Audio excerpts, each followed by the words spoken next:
Temos mais um vídeo de história da tecnologia, no caso a história do mundo dos videogames. Eu sei que vocês gostam desse tipo de conteúdo, mas antes eu quero compartilhar um pensamento com você. Eu estou surpreso que a Coreia do Sul imitou o Brasil em alguma coisa. Por quê?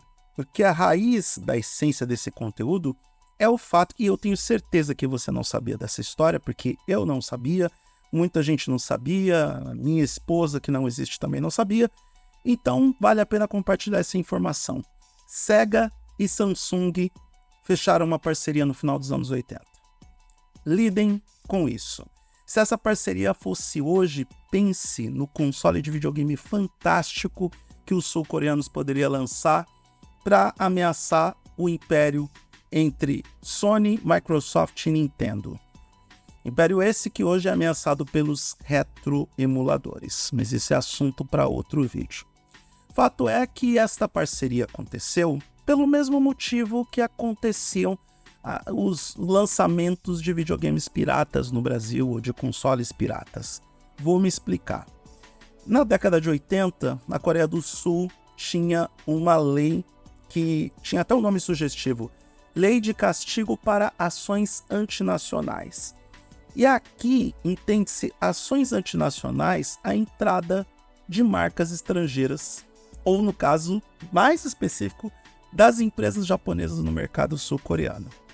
Eu não sei qual é o tipo de treta ou qual é o tipo de problema que os japoneses e os sul-coreanos estavam enfrentando na época, mas existia essa lei que impedia da Sega em lançar os seus produtos por lá. E aí, usou a mesma tática que o Brasil adotou na época da ditadura militar.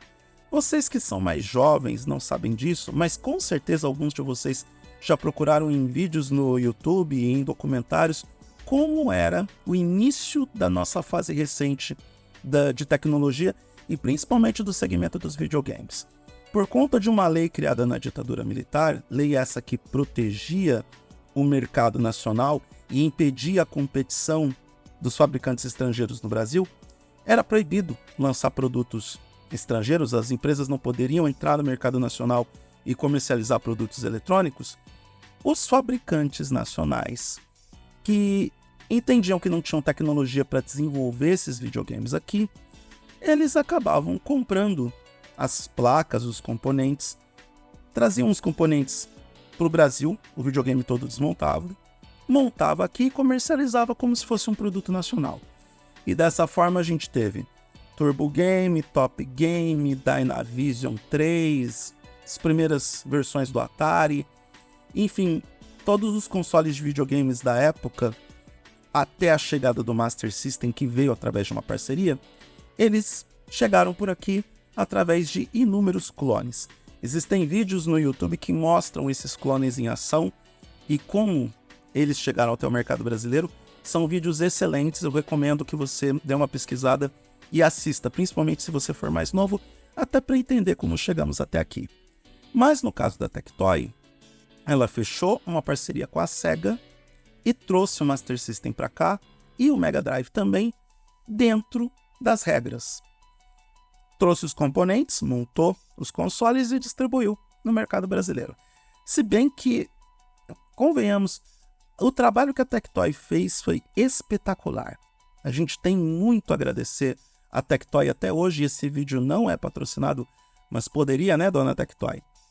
Que a Tectoy fez um trabalho incrível e ajudando a construir as primeiras gerações de gamers que nós temos hoje, inclusive eu, que joga videogame até hoje e que hoje só tenho condições de ter um catálogo mais amplo de jogos através de métodos onde Sega e Nintendo mandariam seus advogados atrás de mim. Então a Samsung fez a mesma coisa. Essa lei de proteção do mercado sul-coreano contra os japoneses, ela foi quebrada, entre aspas, pela Fujitsu em 1974. O que a Fujitsu fez? Começou a lançar os seus produtos com o nome de outro fabricante, a Facom Coreia. O Master System antes era distribuído na Coreia do Sul pela empresa OAX. Ele chegou a vender o produto por lá, mas em uma parceria, ou com a quebra, o fim dessa parceria com a OAX, ela fechou com a Samsung, a Sega E aí temos o Samsung Game Boy, que nada mais é do que o Master System que nós bem conhecemos, a primeira e a segunda versão do Master System, com algumas mudanças técnicas que, sinceramente, eu não sei se a gente perdeu alguma coisa com isso. Na prática, temos aqui o clone oficial do Master System distribuído pela Samsung no mercado sul-coreano, e isso tudo é muito divertido. Talvez a principal diferença do Samsung Game Boy para os consoles Master System que nós recebemos no mercado brasileiro é que o console da Samsung era compatível com jogos do Master System, do Sega Mark III e do Sega SG-1000, enquanto que o console nacional era compatível apenas com os jogos de 8 bits da Sega, doravante conhecido como Master System. Além disso, a versão do Master da Samsung contava com um slot para ler os Sega Cards, que eram os cartões com jogos mais simples que a Sega desenvolveu como tecnologia própria.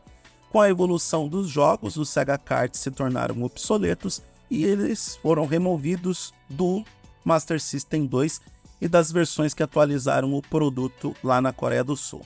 O console também apresentava o conector para o óculos 3D, que nós também recebemos, mas lá na Coreia do Sul apenas 4 jogos foram desenvolvidos para esse óculos. E aí é de se imaginar que é outro acessório que também não vingou. Agora, o grande ponto de diferença do console da Samsung, o Samsung Game Boy, e aqui outro ponto de observação, Game Boy, o que esse nome lembra? Eu vou deixar aí na tela, vocês vão identificar facilmente. Então, um ponto de diferença do Samsung Game Boy para o nosso Master System está no controle. O gamepad tinha um design bem diferente porque ele se inspirava no estilo que foi utilizado no computador SPC-1000 lançado em 1983. Particularmente, eu prefiro o formato de controle do Master System comercializado no Brasil. Aliás, sou suspeito para falar, esse foi o primeiro videogame que eu comprei na minha vida com dinheiro próprio. Economizei alguns meses de mesada e paguei por uma unidade do Master System.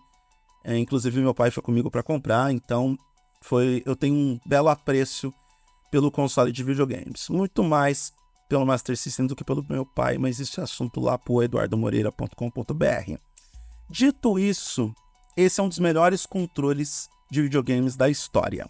O controle do Master System que chegou ao mercado brasileiro. Já o gamepad do Samsung Game Boy, ele é inspirado em outro produto e ele foi fabricado na Coreia, porque na placa dele está lá escrito Samsung Coreia, revelando ou deixando claro que este console tinha partes desenvolvidas ou fabricadas e integradas ao produto dos japoneses em território sul-coreano. Além disso, o chip de áudio FM não estava incluído nessa versão do Master System sul-coreano e o sistema de alimentação também era diferente, com um transformador interno e não a fonte externa, que todo mundo que teve o Master System tinha essa fonte, era pesada, não encaixava direito na tomada, enfim. Bons tempos que não voltam mais. Sem falar que o PCB desse console dos sul-coreanos, ele tinha a inscrição Made in Japan, o que também comprovava que a maior parte dos componentes do produto eram fabricados em território japonês, exportadas para a Coreia do Sul, e depois a Samsung montava o Game Boy para ser comercializado no país. Eu nunca cheguei perto desse console, a maioria da audiência desse canal provavelmente também não, mas é legal a gente saber que essa peça de tecnologia existiu. Quem tem o Game Boy hoje tem um capítulo raro do mundo dos videogames, e esse é um console que deve estar valendo muito no mercado alternativo, porque ele deve ser muito difícil de ser encontrado.